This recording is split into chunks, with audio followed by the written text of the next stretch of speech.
Hello, hello.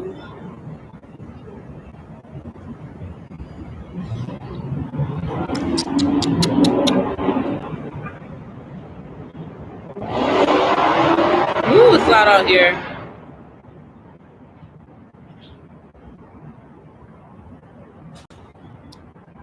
We are waiting for people to enter the chat.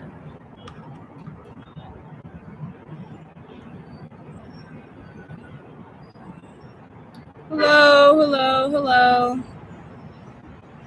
Hi, Sam is like finishing up some work, so we're waiting on her. How's everybody doing? Hey, hi. Let me know if it's too loud. You know, it's New York City, and I'm outside, I'm on their balcony. Hey, hello.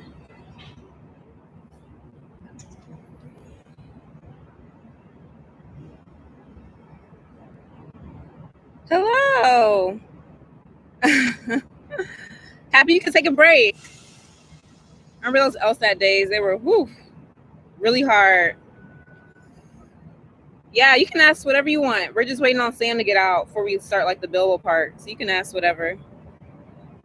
She's like finishing up some work. She's been super busy today.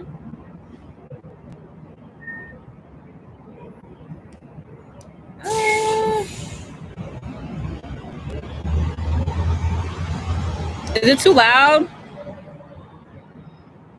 Can y'all hear me? Competitive environment or not? Does Columbia have a competitive environment? It's not too loud. We can hear. Oh, perfect. Okay. Not really. I didn't think so, but like, I'm probably more competitive than the average person, so maybe not to me. But I thought people were really nice, and like everyone was collaborative at Columbia, and like asking people to be in their study groups and sharing notes. So, like I didn't think it was super competitive, but some people are like secretly competitive at Columbia, so that's something to watch out for if you're considering that. But nothing like the movies where people are like ripping out pages in your textbook and stuff. That's probably not gonna happen. I sound fine. Okay, perfect. Thank you. Thanks. Any other questions? Not too loud. We could hear. Perfect.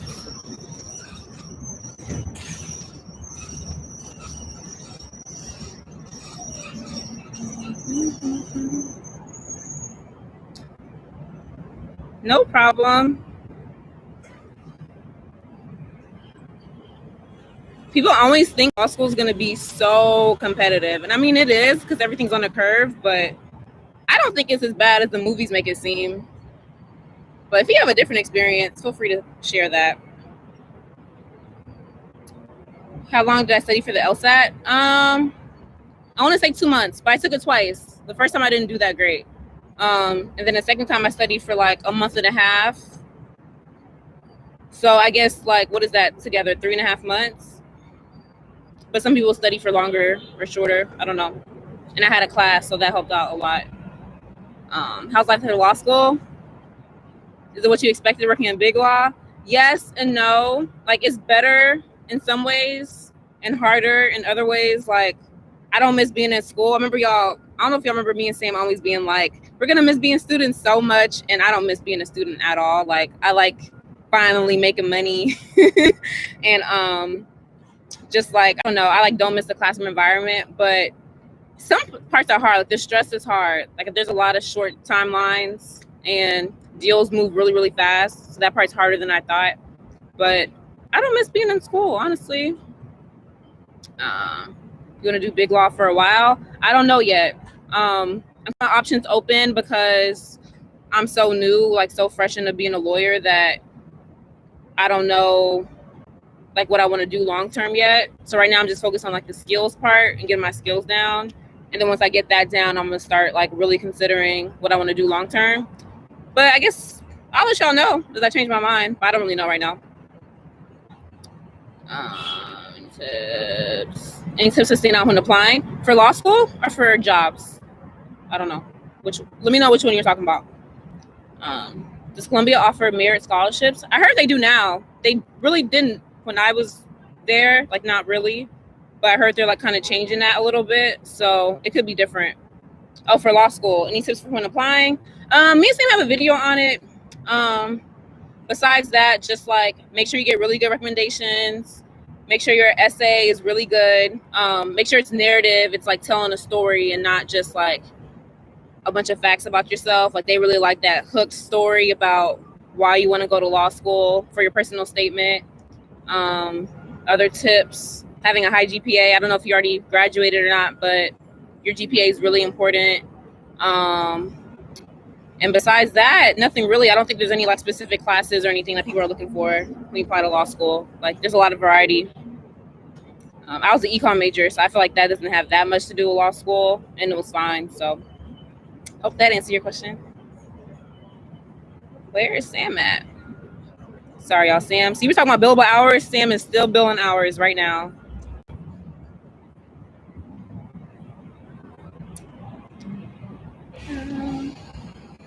More people. Welcome. For y'all who joined later, we're waiting on Sam a little bit. But y'all can ask questions now, and I'll still answer. No problem. Do you think going through a paralegal program... Ooh. Sorry, I got loud. Do you think going through a paralegal program first is an advantage when you start law school? I don't think so. It probably is an advantage for when you actually start practicing, but for law school, practicing and learning about the law is like so different that I don't think it's an advantage to have that experience.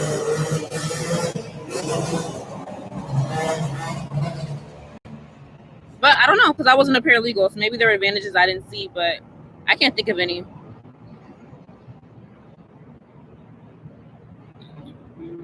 Happy y'all can hear me. I was scared about that.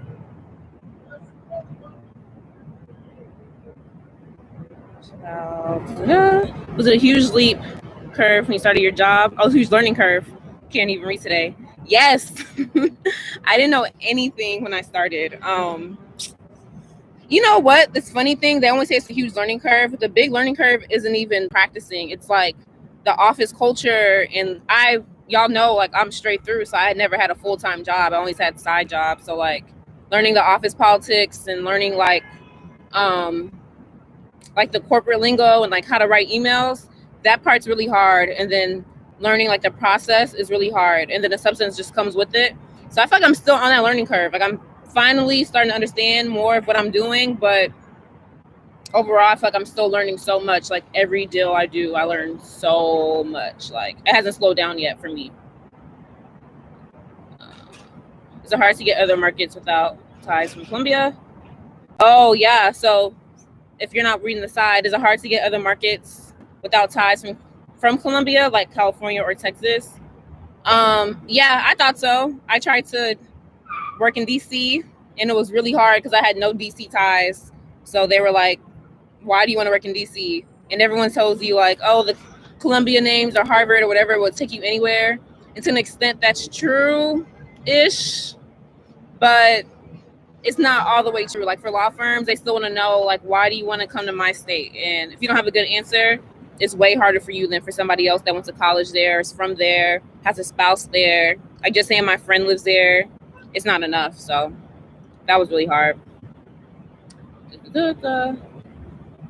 How important is evaluating the culture and environment? Like their big law choices. Evaluating the culture is so important. So the first place I summered at, I didn't really like that much. And I kind of used that experience to look for what I wanted to like, to look for where I wanted to be long term. So the cultures are way different at different firms. It's not all the same at all. And I think it's really important because I was someone that really wanted like a strong Black community. Like that was important to me. Hello. And not everywhere has that. Look who it is. Hey, y'all. I'm just a lot of questions. Yeah, I'm just answering their questions until you came over here with that. But someone just asked me, is it important to evaluate culture and environment for summer associates? Yeah, I think so. I think like You gotta ask the right people. Yeah, you gotta ask the people that are gonna be honest with you. because not everyone's going to be honest about their experience. So you got to ask me and Sam, basically. I think I need my glasses. Need your glasses? You can't see? Bro, Sam's blind. Talk more about office politics. Like, is it really bad? I don't know if bad or good is what I would put on it, but it's there. And like any other job, it's not just do the work and go home. Like, you have to build relationships.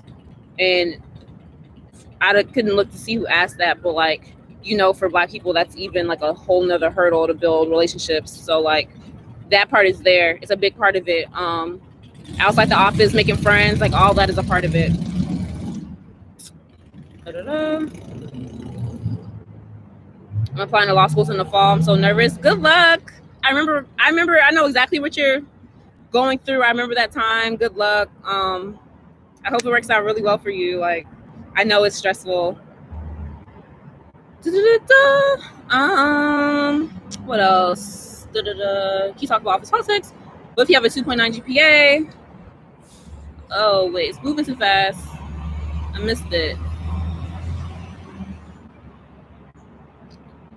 Oh, message retracted. Okay. Sorry. I didn't read it fast enough. How do you manage different supervisor attitudes and work styles? Man, look at this nerd, y'all. Wow. Man, that takes practice. I'll still be able to see it. Okay. Move it this way? So This way? Yeah. But then they can't see you. Oh, there we go. It takes time. I'm still learning how to do that. Everyone has a different work style, but asking people that worked with people before is always helpful. Always helpful. Someone that's honest, like Sam said. What was the question? They said, how do you manage different like supervisors and manage your work styles? Whatever. What? Why are you laughing? Yeah, I feel like I'm also working on that. Still. Yeah, I'm still working on that. You need a lot of patience sometimes. Because you also got. I thought you also have to decipher between people that are having a bad day and people that are just mean.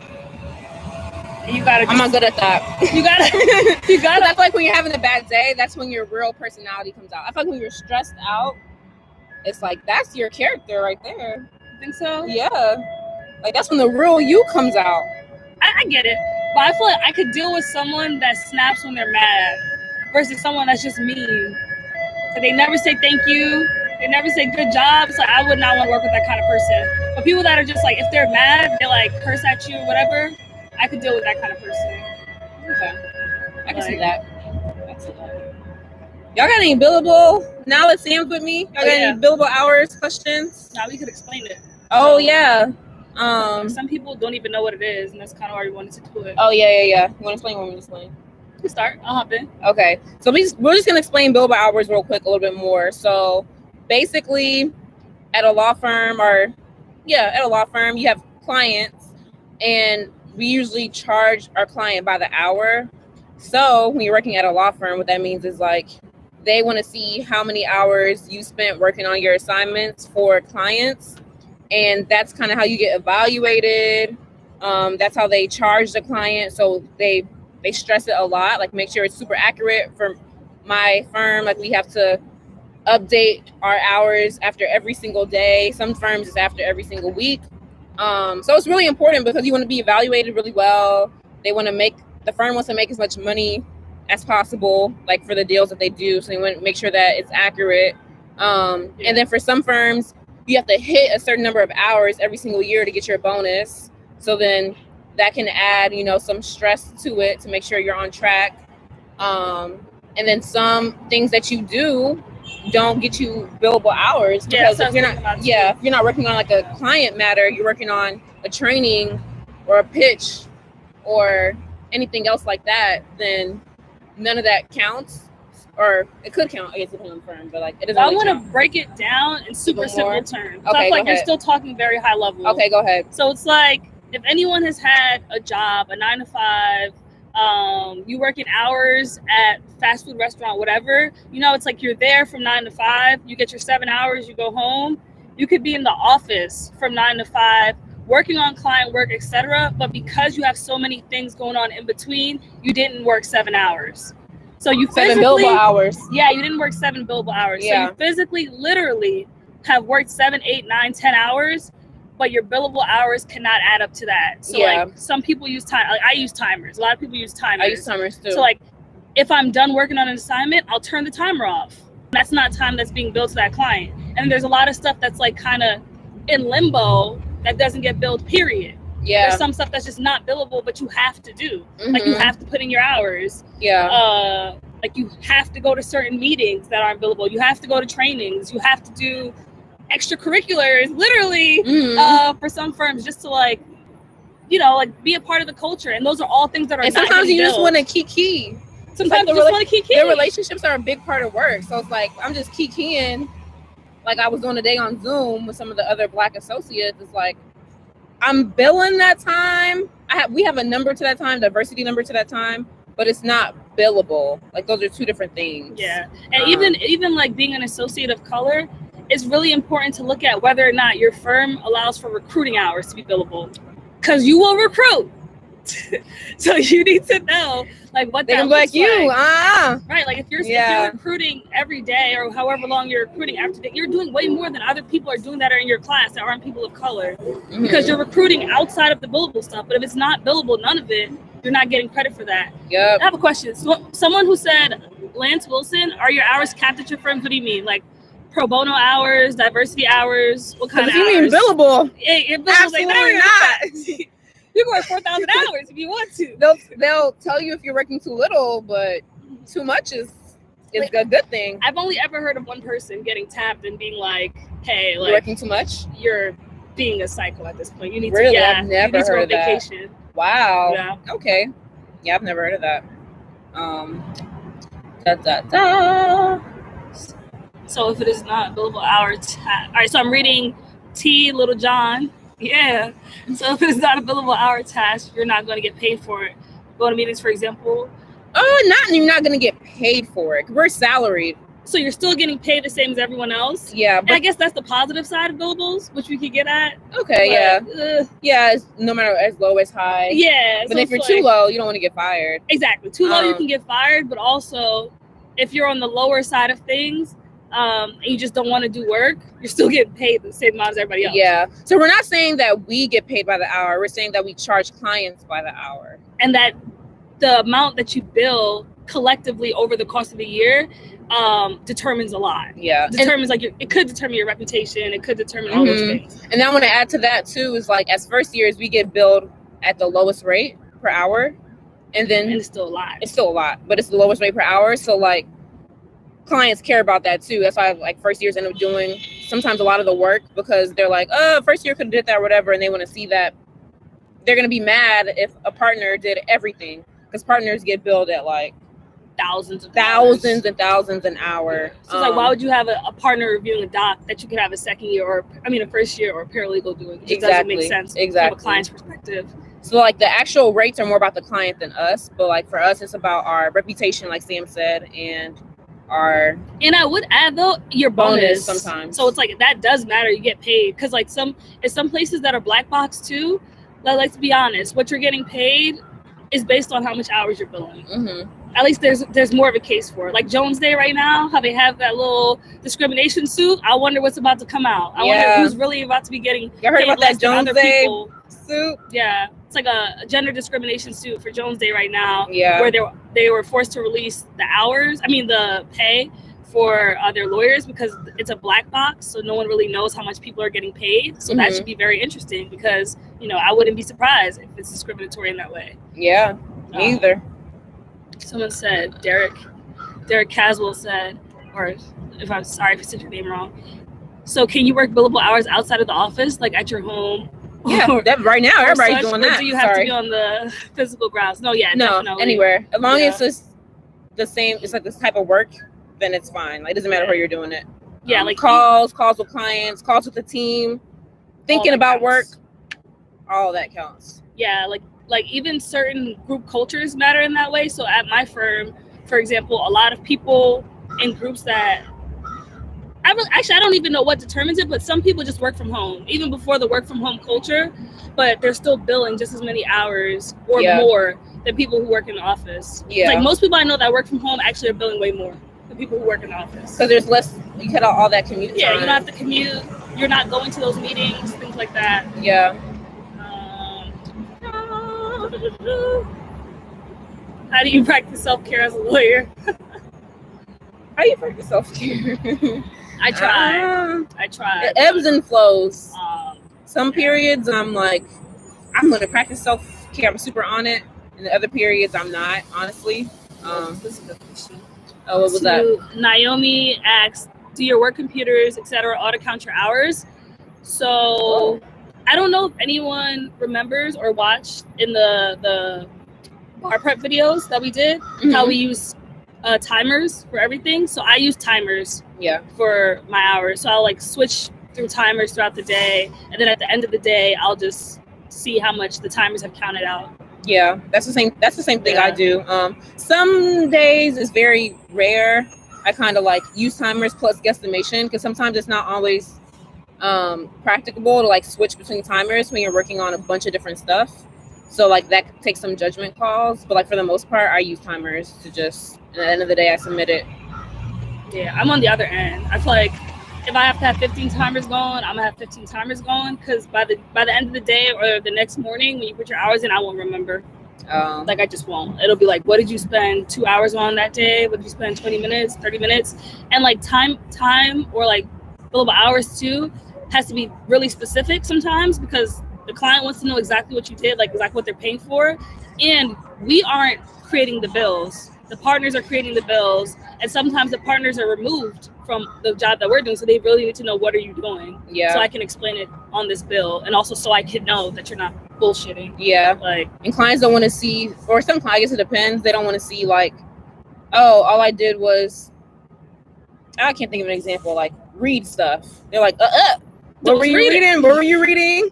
Was it an agreement? Were you reading the emails? Like you got to say, or sometimes some clients are like super specific, like I was working on this document. Like they're very, it could be tedious, honestly, to record your hours because when you're really busy, it's hard to keep switching timers and stuff like that. So yeah. Like I would even go further and say like the difference between block billing and individual billing. Block billing is way more convenient. And block billing is basically if you're working on a bunch of different things for one client, you'll literally just put them all under one matter number or whatever for that day. But some clients, it's like, hey, you need to literally show every single piece of what you did. So you have like 4 different matter numbers for one client. Yeah. When you're putting it down. All right. What else? Are there any interns at your firms? What they do? Any interns? Right now, I'm not sure because of the quarantine. But it's like otherwise there are tons of interns. Yeah, you're right. I don't know right now if we have it because of quarantine. We usually have college interns. You have college interns sometimes? Yeah, college interns. Yeah, college interns. People, summer, I guess, law firm interns. There aren't any. At my firm, I don't think there are any externs. I think it's just. I was talking about like the SEO stuff. Okay, are they interns? They're associates. Yeah, okay. Like they're just first associates. Summers. 0 L's. But yeah, I actually have had several people send me emails from YouTube. It's like, oh, I didn't know you worked here. Like that's happened to me several times. Aww. So it's been lit every time. Yeah, of course we're gonna save this on YouTube after. I'm sorry. I'm just like reading. Kimberly Garcia said, "Can you save this on YouTube, please?" Yep, we definitely will. Sharon or Jess. Where you at? I'm right here. All right, go ahead, read it. You saw someone below? Okay. Does not meeting billable hours affect performance reviews? Yes. So some places have like more official, you need to hit X number of hours. You need to hit 2,000 hours a year. You need to hit whatever. So if you don't meet it, obviously, like, that's going to show up in your review. Some places are a little bit more like flimsy on it. So you don't even know like what the actual hard hours you're trying to hit. So in that case, you got to end up kind of asking around a little bit and figuring out what's the average, because you don't want to, no matter what firm you're at, you don't want to be below average with the hours. Stuff like you might get a bad reputation, I'm assuming, depending on the circumstances. So either way, I guess the answer is yes. And that's including, like, if it wasn't clear what she was saying, including firms with minimum hour requirements. So your firm can have a minimum hour requirement of like 1,500 hours, But the culture could be that everyone's billing 2,000 hours. And that's something that you need to know. It could be like, well, you know, I got my 1,500 hours. I'm good. And they're like, side. But if everyone else is like, hey, we're hitting 2,000 hours, you're still going to look bad. Yeah. And it's like, I know that people aren't even supposed to know how much individuals are billing, but people find out somehow. Yeah, and I feel like I feel the same way about billables that I feel about pay. Like, I feel like you should talk about how much you get paid. I guess our job is different because it's so public. I feel like at work, you should talk about how much you get paid. Isn't it like illegal in some places? It's like a covenant or like you against can't a contract. Talk about it. Isn't that like the whole point of the black box? Because it was illegal there. You couldn't talk about it. I don't know about that specific place. I'm saying, isn't it like contractual in some places? That you can't talk about it? Yeah. Oh, and isn't that a problem? Isn't that like what happens a lot with gender too? So yeah. People don't know until people are leaving. Yeah. Like, hey, I wasn't getting paid as much. Yeah. I didn't know it was contractual some places. Yeah. But that hours, all that stuff, like, I don't know. I believe in talking about it. Yeah. There was one that I missed that I wanted to go back to. It was longer. It's from Michael Bell. Are your firms really gangster about hitting your billable hours? Love your channel. Thank you. No.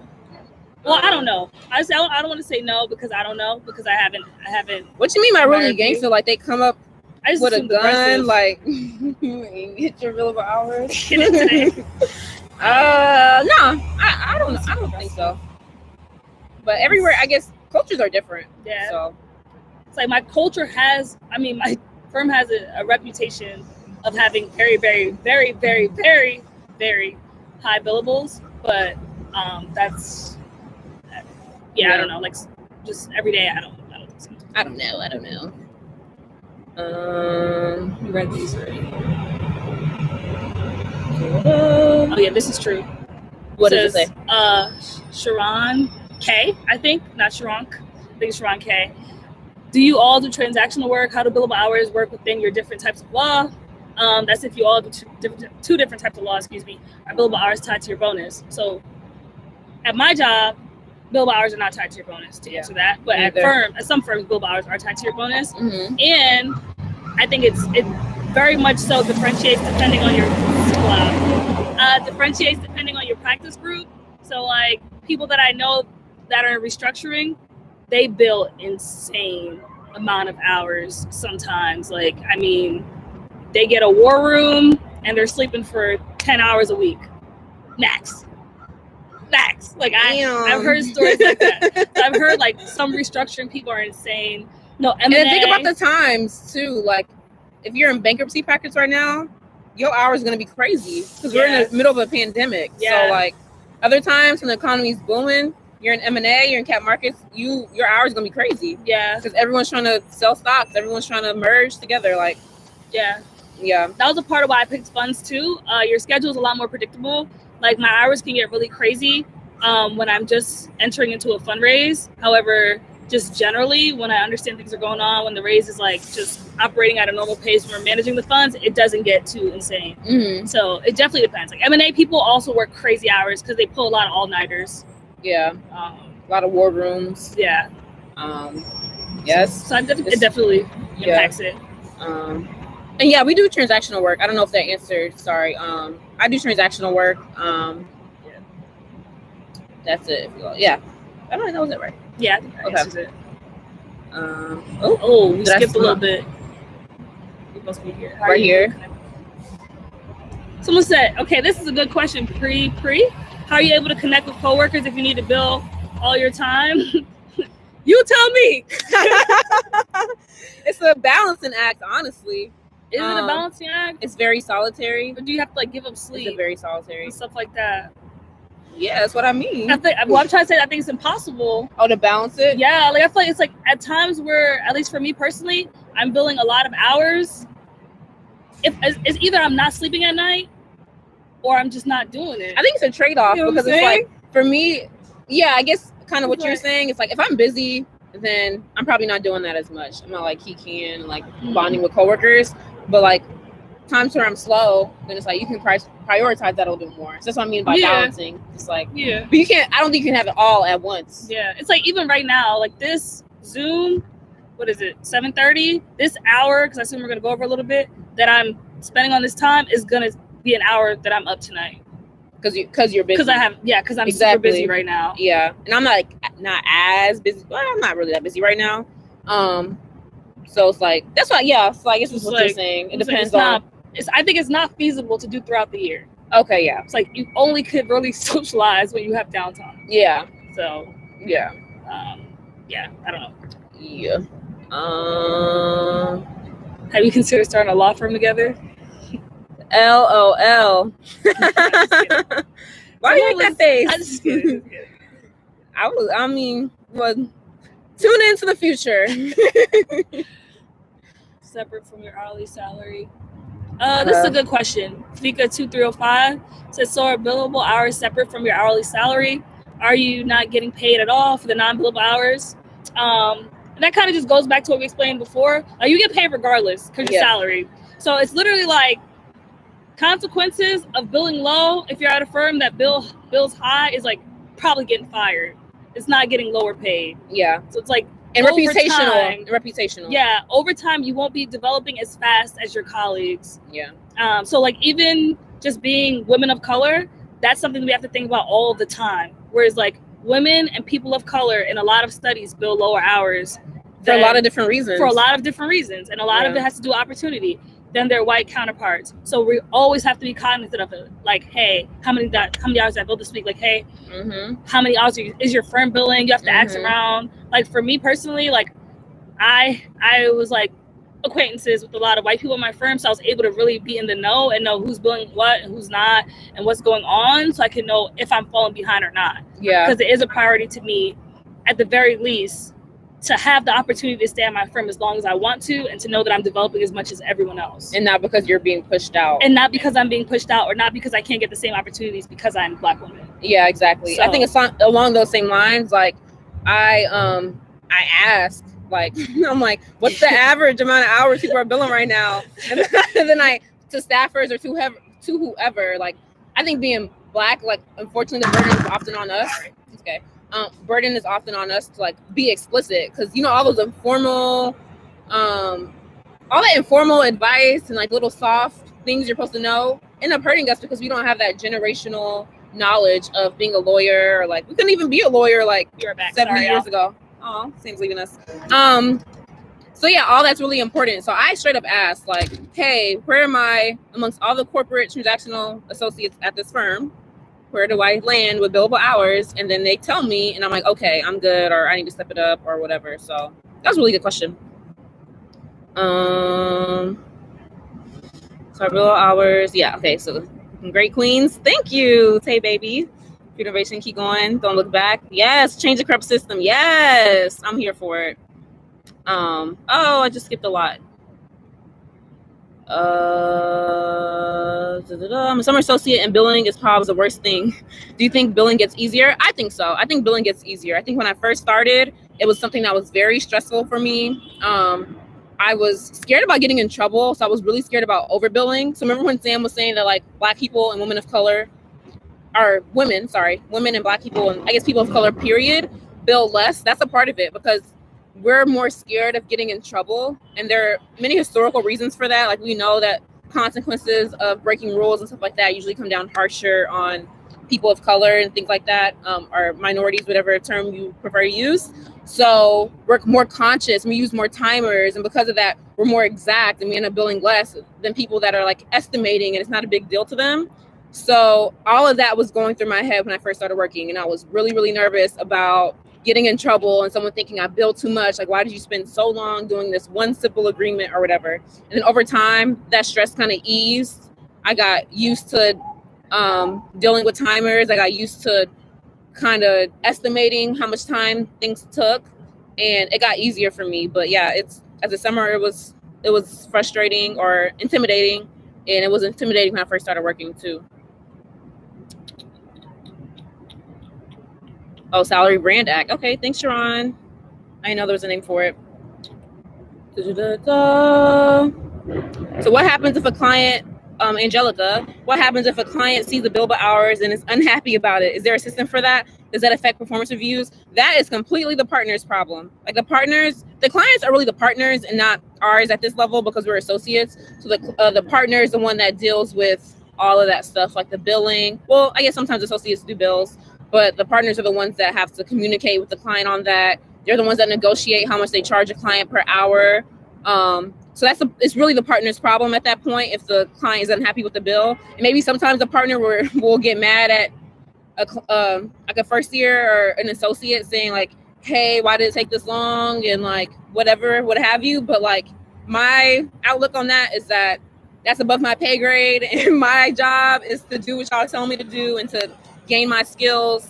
And if the client's unhappy, like I'm not a partner, and that's like kind of not necessarily my issue if they're unhappy with the bill. But one day maybe that'll be my issue. Oh, why does that keep happening? I keep skipping a bunch of them. Sorry, I'm working through y'all's questions. What type of law y'all practicing? I'm a corporate attorney. I do cap markets, so mainly like stocks and bonds and all the agreements and filings and things like that. Do you need proof when documenting? Oh, this is from Hurley. Do you need proof when documenting your billable hours, or you just list the hours without explanation? So yes, kind of to both. So you have to list your hours, but there is an explanation, but there's no proof. So I'll say I spent 1 hour reviewing the offering document. I spent 1 hour on the phone with so-and-so. I spent 2 hours emailing about this. But I don't need to provide proof. Like I don't attach anything. I don't attach the document. I don't show a screen recording of my laptop, but I need to say exactly what I was doing. And then I've never been questioned on anything I've billed on, but I guess if it is seem over the top, maybe someone will talk to you and be like, hey, we noticed you're taking a long time on these things. How could we help you out so that you're not, spending so much time? Maybe you should ask for help earlier. So yeah, but you don't have to provide proof.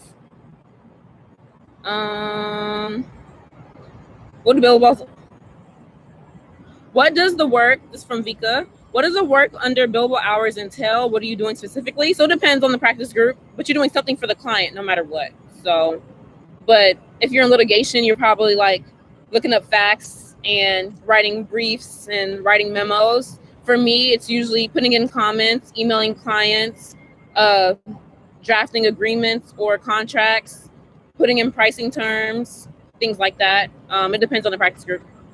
Sammy Woo, how do you stay happy while working so many intense hours? Or do you stay happy? It ebbs and flows. I think that some periods of time I'm better at being intentional about self-care than others, honestly. Right now, I've been very focused on it, given the pandemic, given all the, the protests, the Black killings, all of that. I've been very focused on it, but sometimes I'm not. So that's still something I'm kind of learning right now. Okay. I have to end soon, but I'm gonna try to answer as many of these as I can, I promise. So, how do you say happy? Okay, just answer that. Hey, Spellman sis. Oh, Sam left. I'll tell her to look at that after. She loved her Spellman sisters. Let me tell y'all. What made you choose corporate given the stressful environment? How do you sustain working corporate? I chose corporate because that was my intention coming to law school. I know it's like shade in my face. Sorry about that. I always kind of pictured, I was trying to decide between getting an MBA and going to law school. So I always envisioned myself in a corporate environment because of like math interest, because of market interest, and like, because I wanted to make money, honestly. Didn't always grow up with a lot of money. So it was just like, that was very important to me. So that made me choose corporate. I never considered litigation.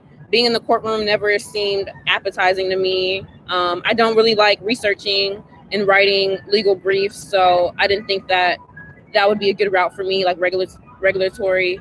And I really wanted to be able to negotiate. You can do that, not at this level, but like eventually with corporate, I'll be able to do that. So maybe I should turn this a little bit. There we go, kind of. It's still in my face, but sorry about that. So that's what made me want to do corporate. It's great to see 2 Black women attorneys. Hey, thank you, Lioness of God.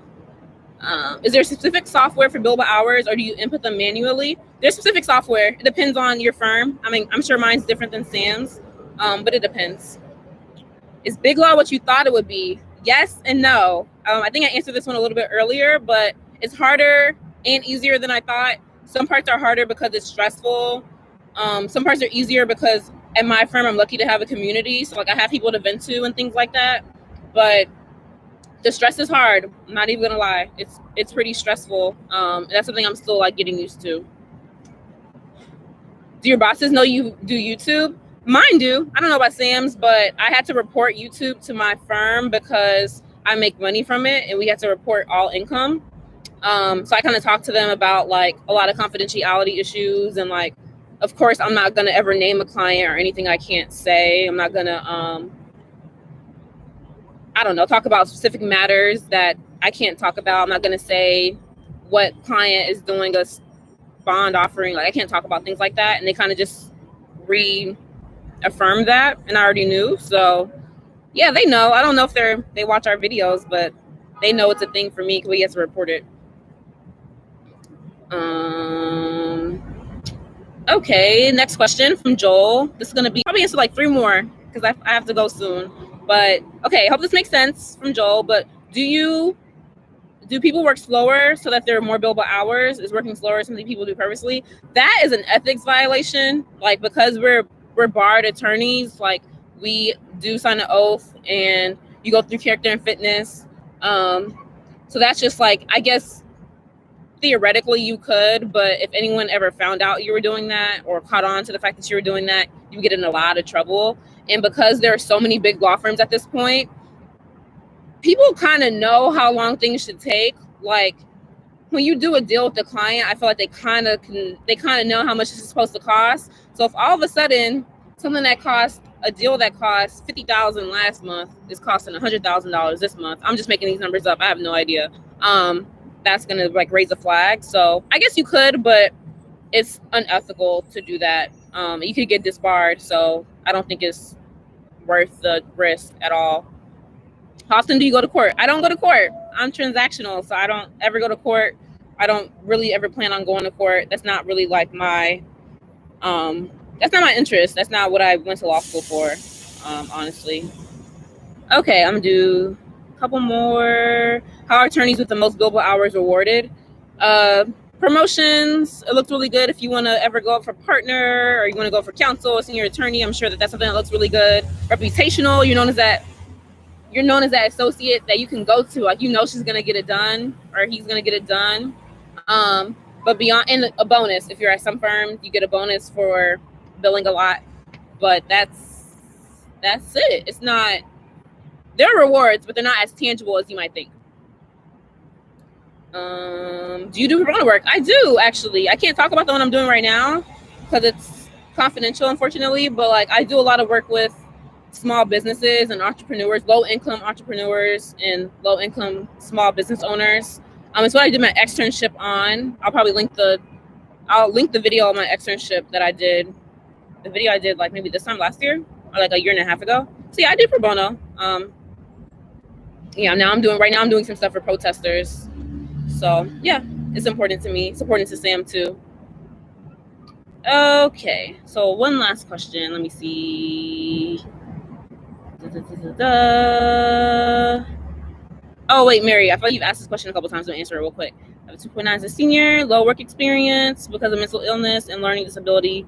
How can I make a competent application? So I don't know, honestly. I think that application process is something that is so, I don't know a lot about it. I know a lot about my experience and what I went through and like the advice that people gave me. So I do know that if you have a lower GPA, then usually you need a even higher LSAT score. So maybe that's something that you can focus in on, is like if you can afford to pay for an LSAT class, that might be really helpful for you. If you can afford to like buy a lot of prep books or things like that. And then an addendum is a great place to explain why you may have a lower GPA. So those are all things that you can take into consideration when you're applying that can kind of give more flavor to why your application might look different than other people's. So hope that's helpful. Okay, last one. What's the or 2 more? Sorry, I like 2 of these questions. So what do you do for rest and relaxation? I like to watch reality TV. It's my guilty pleasure. I like to meditate. I like to read for fun. I still read for fun. I like to sleep. All those type of things. I like candles. I like candles around my room. My friend has a candle business, Unwind by Stuff, so like I use her candles a lot. And then what's the difference between the works that me and Sam do? So Sam is a funds lawyer, so she does a lot of like helping out with investors to raise money to put into like an investment fund. I do stocks and bonds, so I'm doing all the agreements that go into selling stocks to the public, to filing a report for public companies, for bonds. If you want to sell a bond, you have to let the public know all this information about your financials. So I do all that type of stuff. All right. I like actually have to go, but I hope I was able to answer most of y'all's questions. If you have any more questions, then me and Sam are going to upload this onto our YouTube channel, and you can drop your questions down below. And if we can answer it, we will. Thank you for tuning in. I hope everyone has an amazing weekend, and see you guys next time. Bye. Thank you for answering. No problem. Thank y'all so much for watching. Thanks for always tuning in. We just hit 9K, ready for 10K. So thank y'all, and like tell your friends, anyone this is helpful for, send them this video. All right. Bye, everyone.